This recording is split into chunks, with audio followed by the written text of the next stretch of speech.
हाँ जी सर, क्या हाल चाल। So we are back with the part 3 of forex and yes दोस्तों, जिसने पार्ट 2 देखा है उसी के लिए ये पार्ट 3 है। एंड पार्ट 2 के एंड में जो मैंने आपको प्रॉमिस किया था वो 5 टॉपिक, आइए उसी 5 टॉपिक से शुरुआत करते हैं। जिन्होंने पार्ट 2 देखा है उसे वो 5 टॉपिक क्या है, वो कितने इजी है, क्या मैं पढ़ाने वाला हूँ उसमें वो सब पता रहेगा। और जिसने नहीं देखा है पार्ट 2 तो वो वैसे भी ये पार्ट देखिए, कोई मतलब है नहीं। कृपया पहले पार्ट 2 देखे, पार्ट 2 के पहले पार्ट 1 देखे एंड आपका पूरा का पूरा फॉरेक्स जो है वो हो जाएगा। क्लियर है sir? Yes, so without any delay let's get started with our today's topic. जो मैं आपको बोला था, मैं पहला टॉपिक जो लेने वाला हूँ वो है फ्री के मार्क्स एंड वो है foreign currency account. Yes sir, यहाँ से आपको थ्योरी भी देखने को मिल सकती है, प्रैक्टिकल भी देखने को मिल सकती है, प्रैक्टिकल भी देखने को मिल सकता है। तो जैसा आपको एग्जाम में देखने को मिले आप अकॉर्डिंगली सॉल्व कर लेंगे। ठीक है।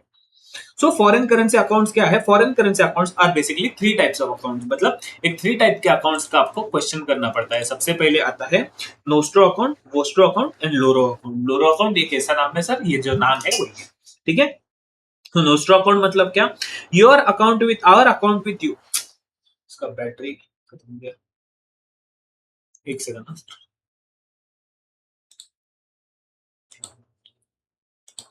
सो नोस्ट्रो नोस्ट्रो अकाउंट मतलब क्या? मैंने बोला आपका our account with you. Our account with you क्या मतलब? क्या हो गया कि जैसे कि अपना अकाउंट मतलब एक इंडियन बैंक का अकाउंट। अब पीएनबी, पीएनबी क्या है? पंजाब नेशनल बैंक एक इंडियन बैंक है। Maintains an account with bank of America मतलब क्या हुआ कि पीएनबी का नोस्ट्रो अकाउंट मतलब क्या? पीएनबी ने, इंडियन बैंक ने एक अकाउंट आर बैंक ने कहीं और अकाउंट बनाया। आर अकाउंट विद यू, जो पीएनबी का बैंक अकाउंट है वो कहाँ पे है? वो अमेरिका में है। तो पीएनबी नोस्ट्रो अकाउंट, पीएनबी का अकाउंट विथ यू, अपना अकाउंट उनके पास, अपना अकाउंट उनके पास। ठीक है। Same vostro account, vostro account मतलब क्या? योर अकाउंट विद अस, उनका अकाउंट अपने पास, उनका अकाउंट अपने पास। की bank of America keeps N account with PNB bank, इसको क्या बोलेंगे? PNB vostro account. PNB nostro account मतलब क्या? अपना अकाउंट उनके पास। पीएनबी वोस्ट्रो अकाउंट मतलब क्या? उनका अकाउंट अपने पास। क्लियर है sir? So our bank keeps an account in foreign bank as a prospect as prescribed by us. And a foreign bank keeps an account with our bank as prescribed by us. Clear है sir? And Laura account का मतलब क्या हुआ? Their account with you मतलब क्या? A third bank's account with another bank as referred by us. ठीक है। जैसे कि HSBC account with bank of America as referred by PNB bank, loro account. Clear है सर? यस, ये loro account पे बहुत कम क्वेश्चन आते हैं, मोस्टली क्वेश्चन आते हैं तो इस पे ही आते हैं। बट एक बार ये दोनों समझ लोगे तो आपको ये इजीली हो जाएगा। ठीक है। ये आती है इसकी थ्योरी, इतनी थ्योरी आती है। क्विकली इसको एक बार रिकॉल कर लो, आपके थ्योरी मार्क्स भी जो है वो सिक्योर हो जाएंगे। क्लियर है सर? इस पे ना एक टाइप का क्वेश्चन आता है, इसके लिए ना मैंने एक मास्टर क्वेश्चन बनाया है, मास्टर एग्जांपल बनाया है। What does that master example means? Master example मतलब क्या एग्जैक्टली कि एक ऐसा एग्जांपल जिसमें सारे के सारे एडजस्टमेंट कवर हो जाते हैं। ठीक है। Suppose you are a dealer of ABC bank मतलब क्या है? आप एक एबीसी बैंक हो on for 2010-2014. You found out that the balance in Nostro account with XYZ Bank in London is pound $65,000। मतलब क्या हुआ? लंदन के अकाउंट में बैंक में पाउंड है $65,000 and you had overbought $35,000। मतलब बैलेंस कितना है? बैलेंस है 65,000 account, 65,000 pound and overbought position कितनी है? $35,000। ठीक है। During the day following transaction has taken place मतलब क्या हुआ? दिन में एक पर्टिकुलर ट्रांजेक्शन हुए। क्या हुआ? डीडी परचेस्ड हुआ, परचेस बिल्ड इन लंदन हुआ। ठीक है। उसके बाद क्या हुआ कि सोल्ड टीटी हुआ, सोल्ड फॉरवर्ड टीटी होता, फॉरवर्ड परचेस कैंसिल हो गया तो परचेस कैंसिल हो गया। ठीक है। रेमिटेंस हुआ एंड ड्राफ्ट इन लंदन भी कैंसिल हो गया। क्लियर है सर? सो हमको क्या करना है? What steps would you take if you are required to maintain a credit balance? आपको क्रेडिट बैलेंस मेंटेन करना है 7,500 पाउंड का in nostro account and overbought position हमें रखनी है 7,500 पाउंड की। ठीक है सर? मतलब क्या? अपने नोस्ट्रो अकाउंट का क्रेडिट बैलेंस कितना होना चाहिए? वो होना चाहिए $7,500 पाउंड एंड हमारा ओवरब्रॉड पोजीशन होना चाहिए 7,500 पाउंड। क्लियर है सर? तो सबसे पहले हमें क्या बनाना पड़ेगा? हमको बनानी पड़ेगी एक्सचेंज पोजीशन। ठीक है। सो एक्सचेंज पोजीशन मतलब क्या कि सबसे पहले देखो मैंने यहाँ पे मार्क करते टाइम भी मार्क कर लिया क्विकली एडजस्टमेंट कि पर्टिकुलर परचेस एंड सेल, कौन से ट्रांजेक्शन में। सो ओपनिंग ओवरब्रॉट, ओवरब्रॉट हमेशा परचेस अकाउंट में आता है, ये आपको याद रखना है, ठीक है। सो ओपनिंग ओवरब्रॉट, ओपनिंग बैलेंस क्या, ओवरब्रॉट था, कितना था, $35,000 जो आपको यहाँ पे दिया है। सो उसके बाद क्या किया इन्होंने, डीडी परचेस किया कितने का, 12,500 का। तो परचेस है तो परचेस में जाएगा, परचेस बिल ऑन लंदन, जहां पे परचेस लिखा है ऑब्वियसली वो परचेस में जाएगा।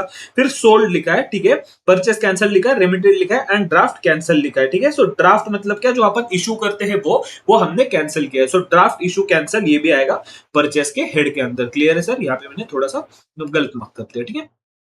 उसके बाद क्या आता है, उसके बाद कौन से ट्रांजेक्शन से, उसके बाद क्या है, सोल्ड टीटी फॉरवर्ड, तो वो सेल्स में आएगा। परचेस कैंसिल ऑब्वियसली वो भी सेल्स में आएगा एंड रेमिटेंस भी आएगा, वो आएगा सेल्स के अंदर। सो रेमिटेंस वाला अकाउंट जाएगा इधर, और जो ड्राफ्ट कैंसिल वाला आएगा, ड्राफ्ट कैंसिल आ जाएगा यहाँ पे। क्लियर है सर। सो इतना ही आपको करना है, इतना ही पोजीशन आपको याद रखनी है।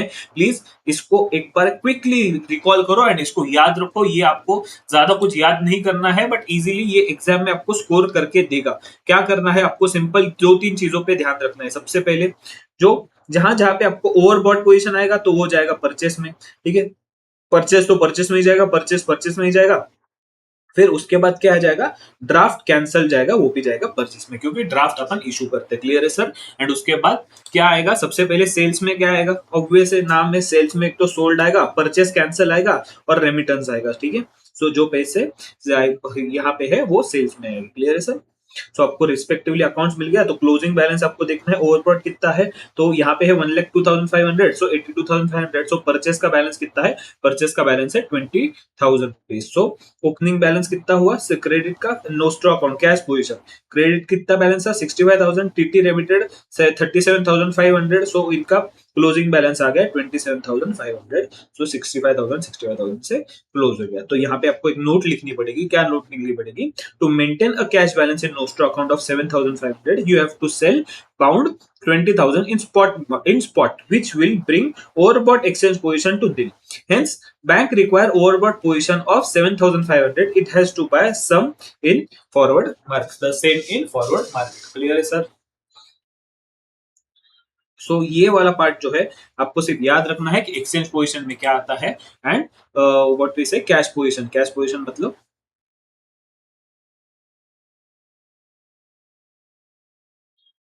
ये क्या,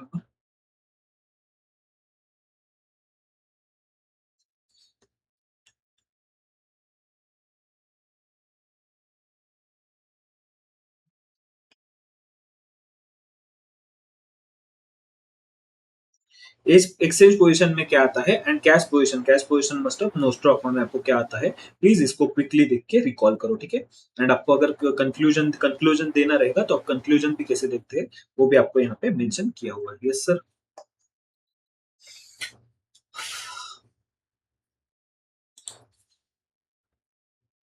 ठीक है, सबसे पहले एक बार देख लेते हैं, फिर अब हम क्या देखेंगे, हम देखेंगे करेंसी फ्यूचर। करेंसी फ्यूचर मतलब क्या, सेम चीज जो अपन ने कल पढ़ी थी उसके यहाँ पे मैंने स्टेप्स जो है वो मेंशन किए हैं। So, क्या है यहाँ पे, currency future means the future contract on currency. If we are afraid from exchange rate rising take long position, and हम if we are afraid from exchange rate falling take short position. जिस चीज का डर है हमें वही करना है, हमें बढ़ने का डर है तो लॉन्ग पोजीशन लो, घटने का डर है, गिरने का डर है तो शॉर्ट पोजीशन लो, ठीक है। स्टेप्स क्या लोगे कि हमें एक तो देखना है कि हमको लॉन्ग पोजीशन लेना है या शॉर्ट पोजीशन लेना है according to this. So number of contracts हमें कितने कैलकुलेट करने हैं वो मैंने आपको डेरिवेटिव्स में सिखाया हुआ है, वेरिएशन मार्जिन और नेट कैश इनफ्लो की, मतलब आपको एग्जैक्टली कैश इनफ्लो कितना हो गया उस केस में। क्लियर है sir. Currency option, two types of option आते हैं डेरिवेटिव में, हमने पढ़ा है कॉल ऑप्शन, पुट ऑप्शन, ठीक है। कॉल ऑप्शन कब लेते हैं हम, कि जब हमें एक्सपेक्टेड है कि प्राइस राइट होगा, राइट टू बाय, एंड जब हमको लगेगा प्राइस गिरने वाला है तो हम पुट ऑप्शन लेते हैं, प्राइस टू सेल, ठीक है।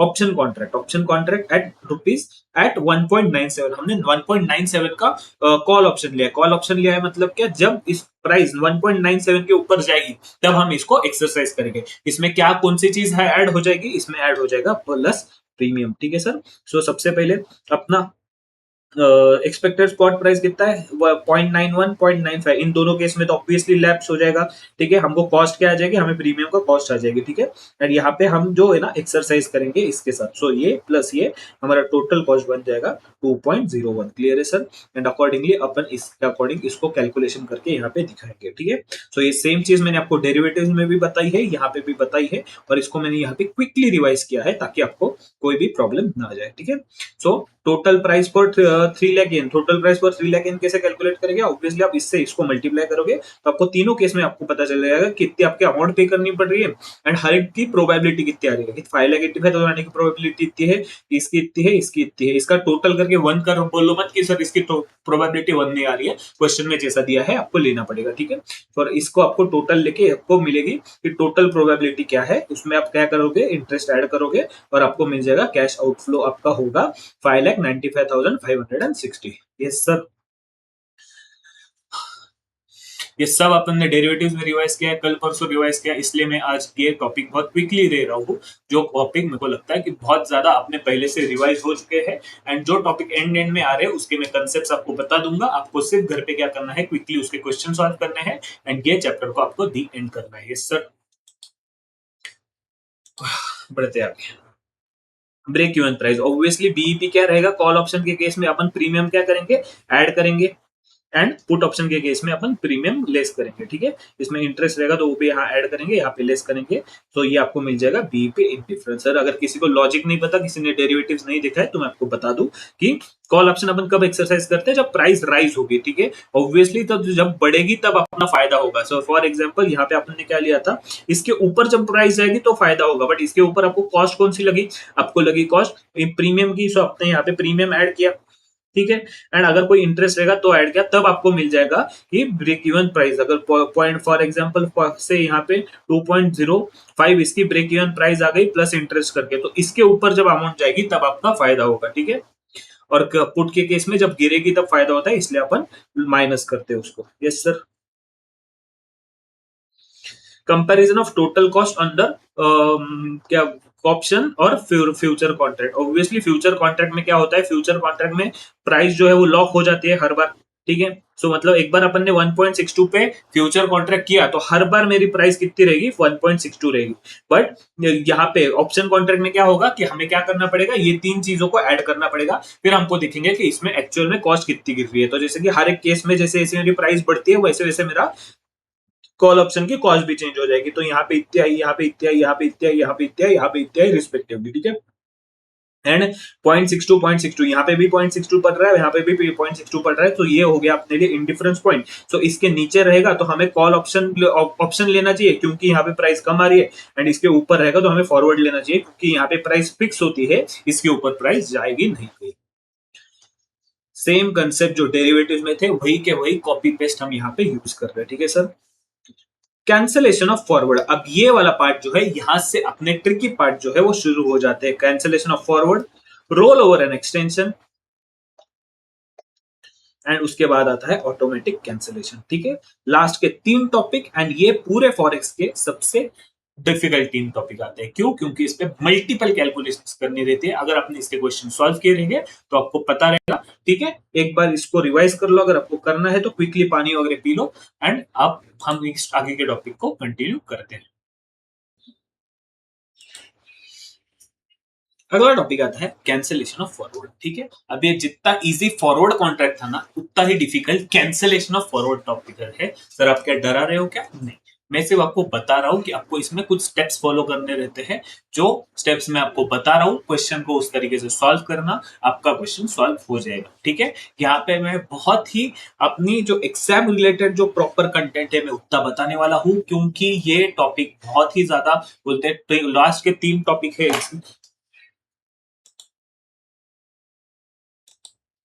लास्ट के 3 टॉपिक आते हैं जो बहुत ज्यादा डिफिकल्ट है। मैं नहीं चाहता कि ये लास्ट के 3 टॉपिक की वजह से आप पूरा फॉरेक्स जो है वो छोड़ के चले जाओ। क्लियर है सर? सो ये cancellation of forward, roll over and extension, early delivery and automatic cancellation. मतलब एक्चुअली ये दोनों एक ही टॉपिक आता है, फिर इसको एक ही टॉपिक कंसिडर करते हैं। तो अब अगर आप चाहिए तो 4 टॉपिक भी कंसिडर कर सकते हो इसको, ठीक है। Cancellation of forward, roll over and extension, early delivery and automatic cancellation. मैं आपको वापस से बोल रहा हूँ, इन 4 टॉपिक की वजह से आप फॉरेक्स छोड़ोगे नहीं, इसके पहले के सारे टॉपिक्स को अच्छे से करोगे। एंड ये टॉपिक को मैं जितना बोल रहा हूँ आप उतना करो, या फिर अगर आपकी मर्जी है, बाकी आप होशियार हो आपने, ठीक है। So cancellation of forward, cancellation of forward मतलब क्या होता है कि जो हमने फॉरवर्ड कॉन्ट्रैक्ट बुक किया रहता है, हमें उसको कैंसिल करना पड़ता है। बट इसका मतलब ये नहीं होता कि आप जाके डायरेक्टली बोलोगे कि ये कैंसिल, हाँ वो बोलेंगे cancel cancel done very good, आप आपके घर वो उनके घर, ऐसे नहीं होता है। यहाँ पे ना कुछ स्टेप्स होते हैं, कुछ प्रोसीजर होते हैं, क्योंकि अपने यहाँ पे अगर फ्यूचर में कॉन्ट्रैक्ट बाय करने का, अगर आपने फॉरवर्ड कॉन्ट्रैक्ट किया है कि आगे जाके आप बाय करने वाले हो, तो कैंसिल करने के लिए आपको सेल करना पड़ता है।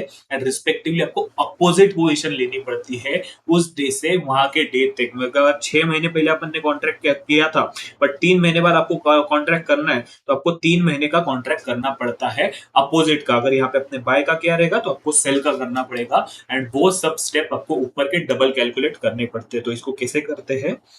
अ forward need to be cancelled if a customer so desire. अगर मेरी मर्जी है कि फॉर एग्जांपल से मेरा कोई तो एक कंसाइनमेंट आने वाला था, बट वो आया नहीं, क्यों नहीं आया? क्योंकि व्हाट वी से हमारा डील कैंसिल हो गया, या वो पेमेंट पार्टी देने वाले के साथ कुछ हो गया, मे बी वॉट एवर, हमें उससे कंसर्न नहीं है। बट हमारा कंसाइनमेंट आने वाला था, वो कैंसिल हो गया, तो अब मुझे पेमेंट करने की जरूरत नहीं है, इसलिए मुझे ये फॉरवर्ड कॉन्ट्रैक्ट है वो कैंसिल करना पड़ रहा है, ठीक है।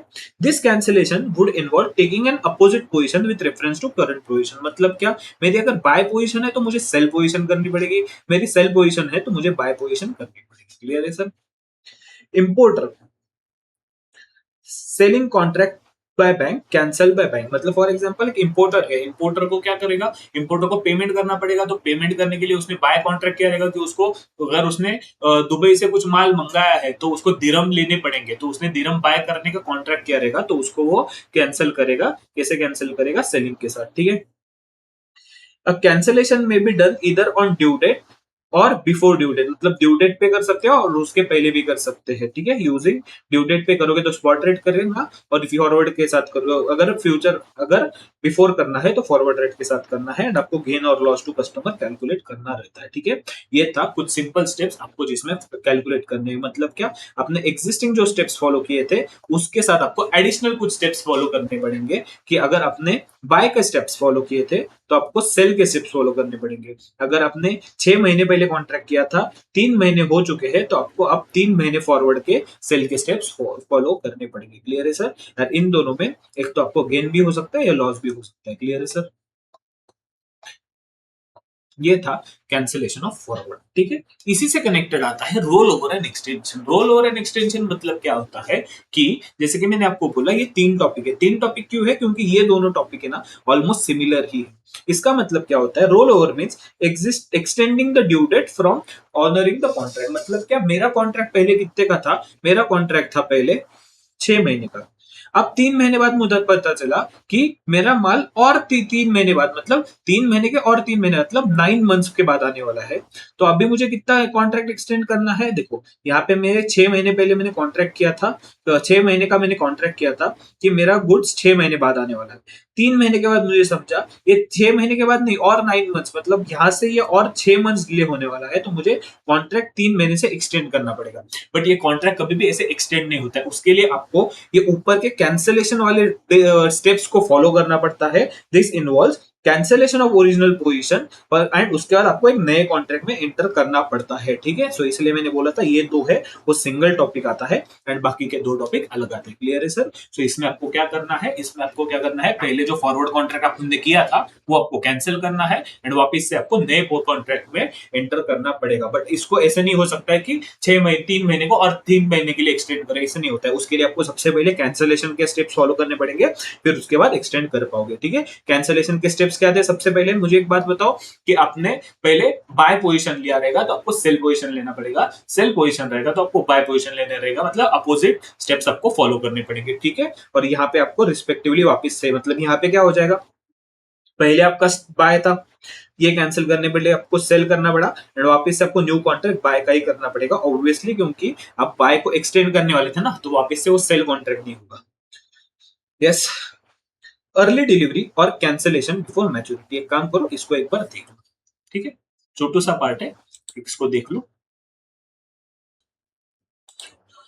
सो सेम कंसेप्ट यूज करते हुए हमें आगे देखना है, हम आगे टॉपिक क्या आता है, early delivery cancellation before maturity. इसका मतलब क्या होता है कि एक तो आपको एक कॉन्ट्रैक्ट जो है, फॉरवर्ड कॉन्ट्रैक्ट, इसको अर्ली में सेटल करना है, अर्ली डिलीवरी देनी है, या फिर कैंसिलेशन बिफोर मैच्योरिटी करनी है। तो इस केस में कैसे करेंगे, मैं आपको पूरे steps one by one explain करूंगा, आप वो स्टेप्स एग्जाम के क्वेश्चन में इनपुट करते जाइएगा, आपका आंसर जो है वो आ जाएगा, ठीक है।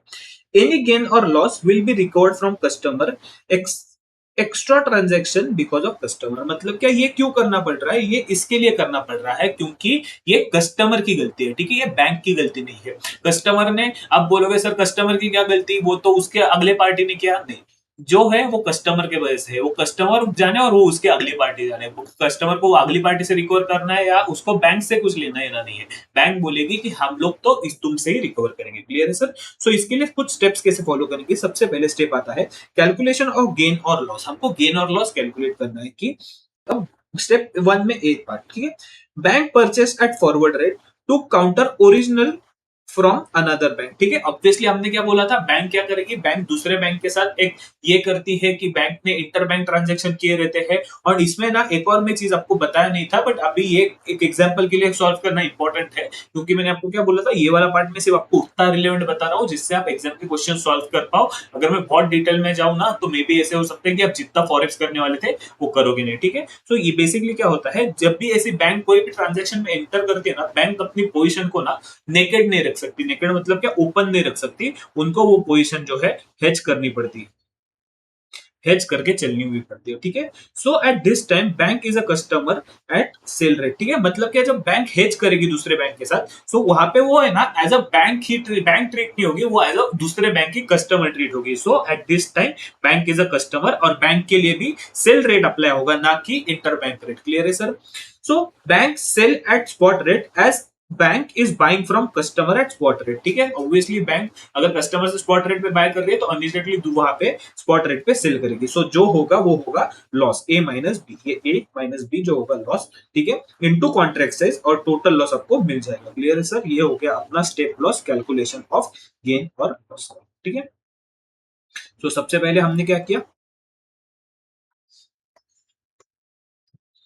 सबसे पहले हमने क्या किया, हमने कैलकुलेट किया गेन और लॉस। कैसे कैलकुलेट किया कि बैंक को गेन और लॉस कितना हो रहा है, क्योंकि बैंक ने अपनी पोजीशन कहीं पे हेज की रहती है, और वो टोटल लॉस को हम मतलब उस लॉस को हम कॉन्ट्रैक्ट साइज से मल्टीप्लाई करेंगे, हमको मिल जाएगा टोटल लॉस, ठीक है। फिर आपको देखना है step two calculation of interest. So ये इंटरेस्ट को कैसे कैलकुलेट करोगे, उसके लिए आपको देखना है outflow of fund that is paid to customer agreed rate. Obviously जो कस्टमर ने एग्रीड रेट पे, एग्रीड रेट पे जो डिसाइड किया था उस पे आउटफ्लो ऑफ फंड कैलकुलेट करोगे। फिर इनफ्लो ऑफ फंड्स कैलकुलेट करोगे तो आपको मिल जाएगा नेट कैश आउटफ्लो आपने कितना किया है, वो उस पे आप चार्ज करोगे इंटरेस्ट, ठीक है। और स्टेप थ्री आता है total charges due from customer, that is एक तो लॉस जो है वो प्लस ये इंटरेस्ट जो है वो, ये दोनों आप चीजें कस्टमर से रिकवर करोगे। And net amount payable to customer क्या होगा, the amount payable on sale, ये जो ट्रांजेक्शन जो सेटल करना चाहते हैं, कैंसिल करना चाहते हैं, तो जिससे उसको सेल अमाउंट मिलेगी वो, माइनस ये टोटल चार्जेस जो है वो बैंक कस्टमर को देगी। सो इसे बोलते हैं अर्ली डिलीवरी चार्जेस, ठीक है। सो ये स्टेप्स चार है, चार के अंदर मल्टीपल स्टेप्स है, एंड ये क्वेश्चन बहुत ही ज्यादा लेंथी होता है, ठीक है। सो ये क्वेश्चन आपको कब करना है, फर्स्ट थिंग, अगर आपने इसको घर पे अच्छे से प्रैक्टिस की रहेगी तो, प्लस एवरी टाइम अगर ये क्वेश्चन आए तो आप एग्जाम में eight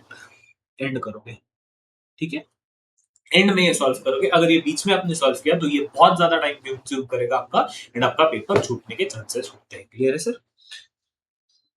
automatic cancellation, automatic cancellation क्या होता है कि जब जब हमने क्या बोलते हैं कि कस्टमर ने क्या बोला था कि वो एक पर्टिकुलर डेट पे आएगा, वो 1 मई पे आएगा, बट वो आया ही नहीं, तो क्या होगा, तो बैंक को मजबूरी में वो कॉन्ट्रैक्ट को कैंसिल करना पड़ेगा, उसे बोलते हैं ऑटोमेटिक कैंसिलेशन। कस्टमर ने या बट ऑटोमेटिकली कॉन्ट्रैक्ट कैंसिल हो गया, उसे बोलते हैं ऑटोमेटिक कैंसिलेशन, ठीक है। सो उसको कैसे कैलकुलेट करते हैं, वो बोलते हैं T+3 डेज का रूल। टी मतलब क्या, ये 1 मई पे वो ट्रांजेक्शन होने वाली थी, तो ये हो गई अपनी T, transaction date plus 3 days का रूल। सो ठीक है, इसमें 3 डेज ऐड करेंगे, कैसे करेंगे, loss is recovered from the customer but gain is not shared with customer, ठीक है। ऊपर के कैंसिल में क्या हो रहा था, कस्टमर खुद खुद होके जा रहा था ना, तो खुद होके कस्टमर गया है, तो उसका अगर बाय चांस गेन होता रहेगा तो बैंक बोलेगी ठीक है, मेरे को तेरे गेन से कोई मतलब नहीं, मुझे चार्जेस जो है मेरे वो मिल गए, तू तेरा गेन लेके जा। बट यहाँ पे बैंक को सब करना पड़ रहा है ना, तो भले गेन होगा ना तो बैंक बोलेगी भाई वो गेन हम भी रख लेंगे, और लॉस होता रहेगा ना तो वो भी तेरे से रिकवर करेंगे, ठीक है।